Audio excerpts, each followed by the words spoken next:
Simple epithelium, ठीक है। और सिंपल एपिथेलियम के अंदर पहला पढ़ेंगे सिंपल स्क्वेमस एपिथेलियम।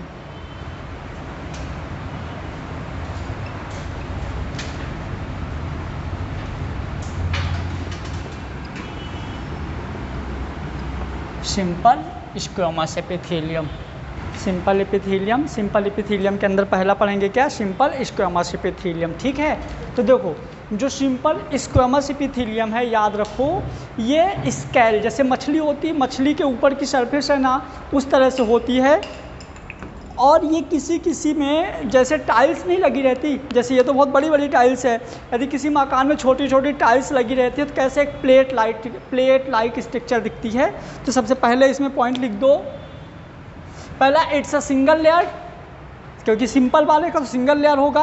तो 2 पॉइंट तो अपने को याद ही है, पहला सिंगल लेयर होता है और दूसरा बेसमेंट मेम्ब्रेन प्रेजेंट होता है और तीसरा स्केल लाइक होती है, जैसे मतलब फिश के ऊपर जो रहता है वैसे।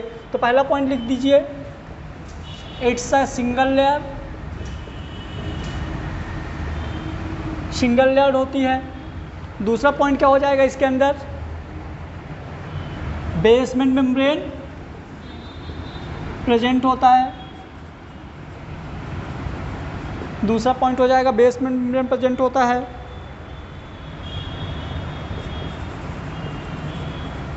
Cell shape is scale like, shell का शेप कैसे होता है, स्केल लाइक। तीसरा पॉइंट हो गया शेल का शेप होता है scale like. All cell present is spherical shape nucleus, जितनी की जितनी सेल होती है सारे सेल न्यूक्लियस इन सेंटर, जितनी भी सेल होती हैं सारे सेल के सेंटर में न्यूक्लियस प्रेजेंट होता है, जो कि कैसा होता है, स्फेरिकल होता है, गोल न्यूक्लियस होता है, ठीक है। नेक्स्ट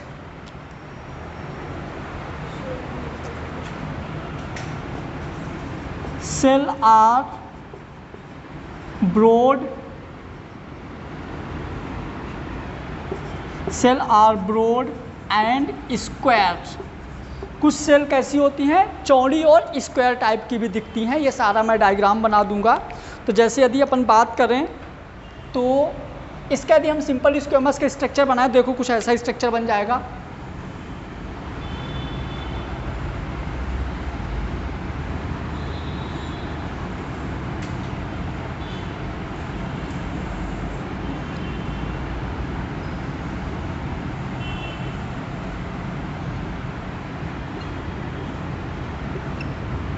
देखो कुछ ऐसा स्ट्रक्चर बनेगा किसका, तो ये कैसे, कुछ इसी तरह का स्केल्स होते हैं फिश में, और इनके सेंटर देखो, इनके यहाँ पे तो इसके सेंटर में क्या रहेगा, स्फेरिकल और लार्ज न्यूक्लियस रहेगा। इन सब के सेंटर में, इन सब के सेंटर में रहेगा न्यूक्लियस, सेंटर में रहेगा न्यूक्लियस, और बाकी क्या रहेगा, साइटोप्लाज्म यहाँ भरा रहेगा, साइटोप्लाज्म भरा रहेगा, यहाँ पे भर दो साइटोप्लाज्म।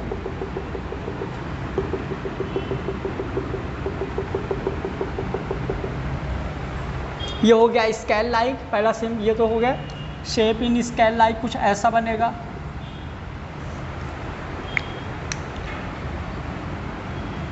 कुछ क्या होती हैं, कुछ सेल्स ऐसी होती हैं, देखो मतलब कि कुछ स्क्वायर थिक या स्क्वायर शेप होती हैं। जैसे मान लो कि ये हो गया अपना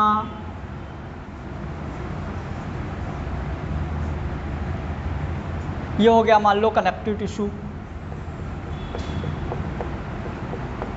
ये हो गया क्या, कनेक्टिव टिश्यू। कनेक्टिव टिश्यू को ऊपर अपन ने क्या बना दिया, बोलो, बेसमेंट मेम्ब्रेन। अब बेसमेंट मेम्ब्रेन के ऊपर क्या होती हैं,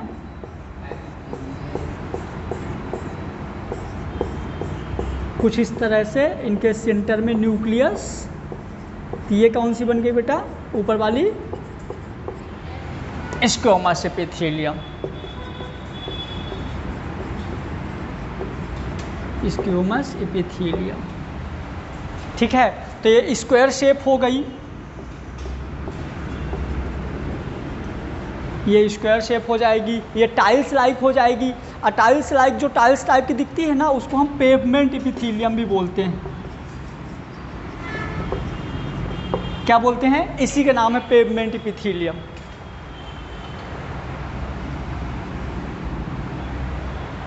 अब इसके अपन एग्जाम्पल समझेंगे।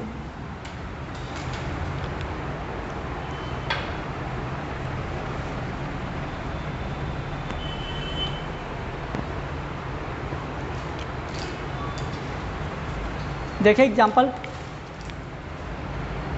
पहला एग्जाम्पल इसका बोमेन कैप्सूल।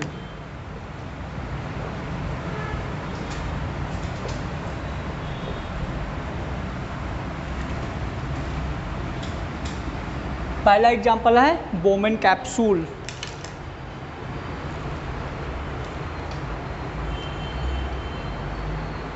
अब बोमेन कैप्सूल में याद है क्या Priyanka, podocyte cell. Bowman capsule मैंने ये बनाया था, तुम लोगों को याद होगा, ये मैंने बोमेन कैप्सूल बनाया था। बोमेन कैप्सूल में यहाँ पे ग्लोमेरुलर सेल थी, यहाँ ग्लोमेरुलर सेल थी। ग्लोमेरुलर सेल में जो फिल्टर कर रही थी, यहाँ पे कुछ ऐसे और आप याद करो, ये कौन सी थी सेल? पोडोसाइट सेल, ठीक है। यहाँ पे थी पोडोसाइट सेल, और यही पोडोसाइट सेल में क्या प्रेजेंट होता है? Squamous epithelium. तो या तो आपको आंसर मिल जाएगा ऑप्शन बोमेन कैप्सूल, यदि आपको बोमेन कैप्सूल ऑप्शन नहीं भी मिलता है तो आपको क्या मिल जाएगा? Podocyte cell. तो पहला एग्जाम्पल हो गया अपना ये। एग्जाम्पल नंबर 2 लिखिए, लिखते नोट करते जाइए।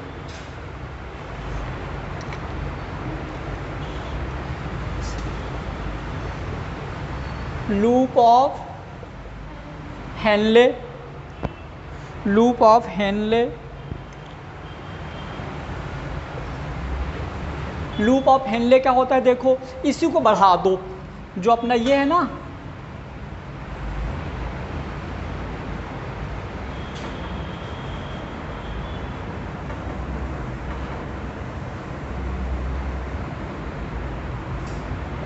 ये जो ये वाला पार्ट है, ये होता है लूप ऑफ हेनले।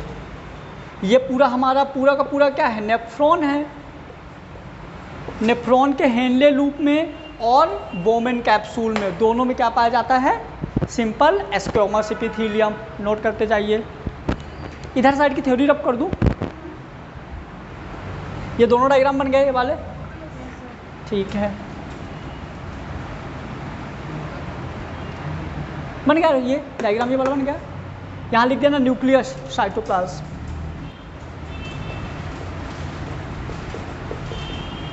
रेटाटेस्टिस, रेटाटेस्टिस कहाँ होती है? हैं? टेस्टिस, है ना। टेस्टिस जैसे मान लो ये टेस्टिस है, टेस्टिस को दो अलग अलग पार्ट में डिवाइड किए थे, है ना। यहाँ लोब लाइक स्ट्रक्चर थे, तो टेस्टिस के अंदर यहाँ थी छोटी छोटी सेमनीफेरस ट्यूब्यूल्स, यहाँ सेमनीफेरस ट्यूब्यूल्स थी।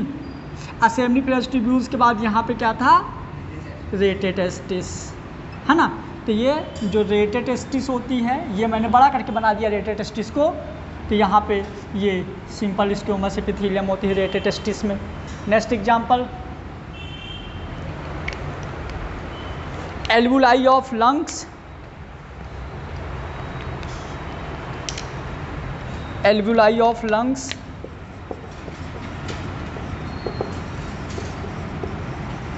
लंग्स की एल्वुलाई में भी, लंग्स की एल्वुलाई तो आप सबको पता ही है, ऐसी स्ट्रक्चर होती है कुछ, जहाँ से गैस एक्सचेंज होता है ना। एल्वुलाई ऑफ लंग्स, तो यहाँ भी प्रेजेंट होता है simple squamous epithelium alveoli of lungs में भी।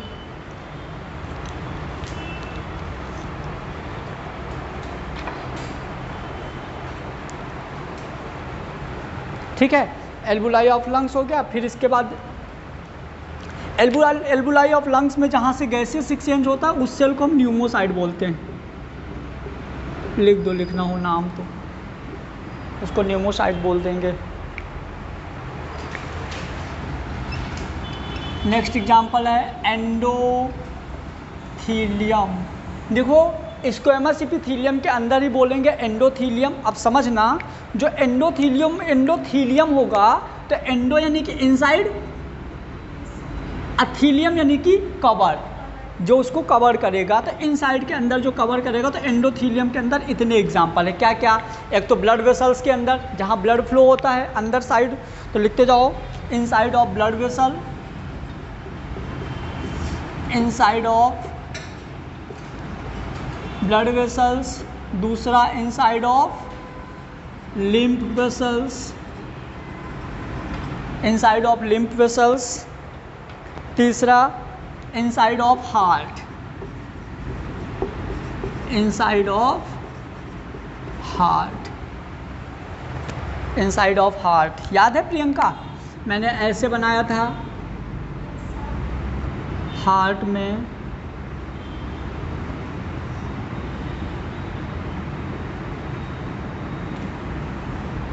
फिर मैंने देखो तुम लोग की यहाँ पे ऐसा याद होगा तो कॉम्ब लाइक ऐसा कुछ मसल्स बनाए थे, बनाया था।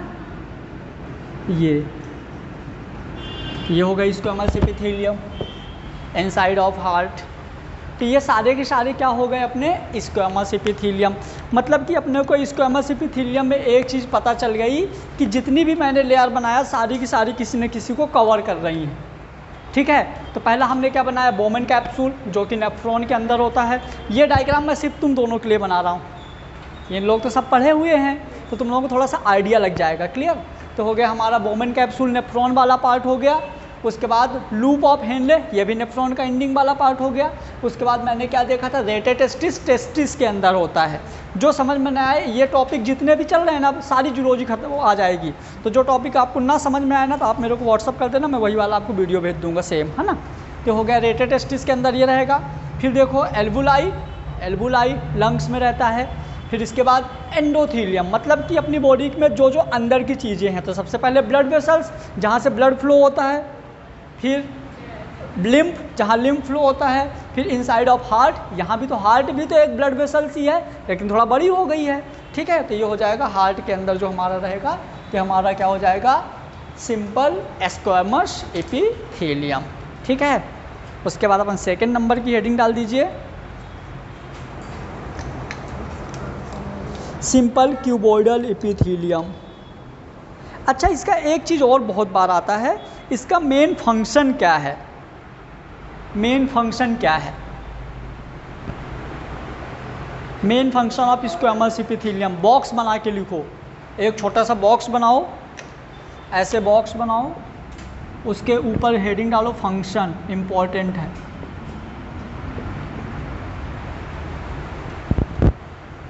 फंक्शन क्या क्या फंक्शन करता है, तो एक तो डिफ्यूज़न होता है इसके through, higher concentration to lower concentration PCT वाले पार्ट में, और दूसरा फिल्ट्रेशन होता है। बोमेन कैप्सूल यहाँ पोडोसाइट फिल्टर ही तो हो रहा है। तो हाँ, तो यहाँ पे मेन काम लिख दो इसका, फिल्ट्रेशन, फिल्ट्रेशन और डिफ्यूज़न, मतलब higher concentration to lower concentration, है ना। तो फिल्ट्रेशन भी होता है और डिफ्यूज़न भी होता है, बहुत इंपॉर्टेंट है। बॉक्स बना के लिखना, स्टार लगा देना, है ना। फिल्ट्रेशन एंड डिफ्यूज़न मतलब हायर कंसंट्रेशन टू लोअर